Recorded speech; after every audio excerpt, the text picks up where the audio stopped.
सभी गुरुमुखों को प्रेम भरी जय सच्चिदानंद जी। आज हम आपको बताएंगे कि हमारे जीवन में संतों का क्या महत्व है। एक बार एक बस में यात्री सफ़र कर रहे थे और सफ़र करते करते ही उन्होंने अचानक जब आसमान में देखा तो बिजली कड़क रही थी। तो वो बिजली बार बार बस के ऊपर आती चली जाती, आती चली जाती। तो बस में जो यात्री सफ़र कर रहे थे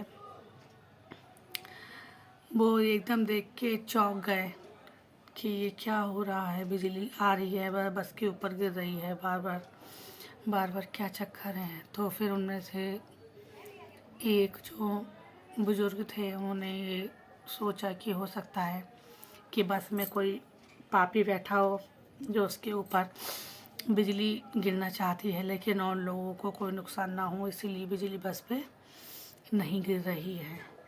तो उन लोगों ने क्या करा कि आपस में मशवरा करा कि ऐसा है कि बस को एक जगह खड़ा करवाते हैं और एक एक करके दूर खड़े होते हैं। बिजली जिसके ऊपर गिरना चाहेगी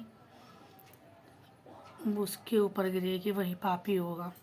तो बस को उन्होंने एकांत स्थान पे खड़ा करवाया। एकांत स्थान पे खड़ा करवा के बस के जितने यात्री थे वो लोग एक एक करके दूर खड़े हुए। पहले एक जना गया, उसके ऊपर बिजली गिरी, उससे कुछ नहीं हुआ।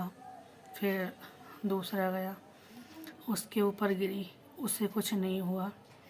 ऐसे ही एक एक करके सब लोग गए। फिर आई कंडक्टर की बारी, कंडक्टर गया, कंडक्टर खड़ा हुआ, उसको कुछ नहीं हुआ। फिर ड्राइवर गया, ड्राइवर के ऊपर बिजली गिरी, उसके ऊपर कुछ नहीं हुआ।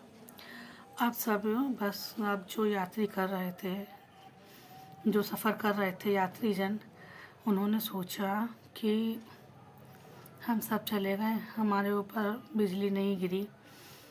तो एक जन और था जिसके ऊपर किसी को संदेह ही नहीं था, मतलब कोई सोच भी नहीं सकता था कि वो इंसान पाप करेगा। तो इसलिए किसी के दिल में ये बात आई नहीं कि इनको भी भेजें। तो वो एक संत थे, एक बाबा जी थे।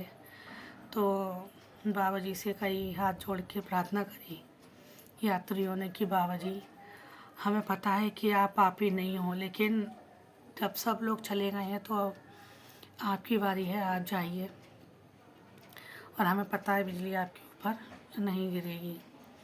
तो बाबा जी ने सबका कहना माना, बाबा जी दूर चले गए। दूर जैसे ही बाबा जी वहाँ से गए तो बिजली अचानक बस पे गिरी और बस की जो यात्री थे वो सब भगवान के पास चले गए। तो यही महत्व होता है हमारे जीवन में संतों का। संतों के कारण ही हम सब बचे हुए हैं, उनके ही तपस्या के, उनके ही घोर मेहनत के कारण ही आज हम लोग सुरक्षित हैं यहाँ पे। वरना तो आपको तो पता ही है कि कलयुग में कितना पाप बढ़ गया है और आजकल किसी के ऊपर विश्वास नहीं करा जा सकता, कौन इंसान कैसा है कैसा नहीं है। लेकिन एक संत ही हैं जो हमें पल हर समय हमारी रक्षा करते हैं, हमें सही सीख देते हैं कि हमारे लिए क्या सही है और क्या गलत है। इसलिए हमारा भी कर्तव्य बनता है कि जैसे हमारे संत महापुरुष हम लोगों को बताते हैं, हम उनकी आज्ञा का पालन करना चाहिए और उनके ही सानिध्य में हम लोगों को हमेशा रहना चाहिए। उनके ही जैसा वो कहते हैं वैसा ही हम लोग को करना चाहिए। वो सब हमारी भलाई के लिए ही करते हैं ताकि हमारा ये लोग भी सुहेला हो और गुरु माई कृपा से परलोक भी हमारा सुहेला हो। और इसीलिए गुरु महाराज जी ने हमारे 5 नियम बताए हैं जो हमारे ही कल्याण के ही खातिर हैं। जो 5 नियम गुरु महाराज जी ने बताए हैं, आरती पूजा सेवा सत्संग सुमरन और ध्यान श्रद्धा सहित जो नित्य करे सो निश्चय हो कल्याण। और 2 घंटा भजन जो गुरु महाराज जी ने हमारे लिए बताया है वो तो हमारे साथ ही, हमारे जीते जी भी हमारे साथ है, हमारे जहाँ मरने के बाद भी वो हमेशा हमारे साथ ही रहना है। तो इसलिए भक्तों, ज़्यादा से ज़्यादा हो सके गुरु महाराज जी का नाम का ध्यान करो, गुरु महाराज जी की आज्ञा में चलो, क्योंकि एक वही है जो हमारी पल पल पे रक्षा करते हैं, पल पल पे हमारा ध्यान रखते हैं। वरना आजकल की दुनिया में तो कोई किसी का नहीं है, सिर्फ मतलब कि सब नाते रिश्तेदारी है। और और मन के मुताबिक तो कभी नहीं चलना है, क्योंकि मन हम लोगों को भटकाता है कि ये नहीं ये करो, ये नहीं ये करो। तो इसलिए मन को हमेशा हमें श्री गुरु महाराज जी के चरणों में लगा के रखना है, ताकि हमारा मन हमारा स्थिर रहे, बार बार भटके नहीं, बार बार कहीं जाए नहीं।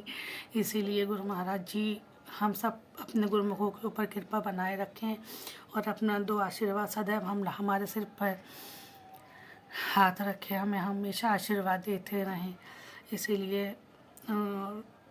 और गुरुमुखों, कमेंट बॉक्स पे जाके आप जय सच्चिदानंद जी की हाजिरी ज़रूर लगाएं गुरु महाराज जी के चरणों में। और ये जो लीला है, ये जो संतों की जो लीला है, जो आज मैंने आपको जो कहानी बताई है, जो कथा बताई है, तो ये उन गुरुमुखों तक ज़रूर पहुँचाएँ जिनका विश्वास कभी कभार डगमगा जाता है। तो ये एक लीला उन गुरुमुखों तक ज़रूर पहुँचाएँ, इसलिए ये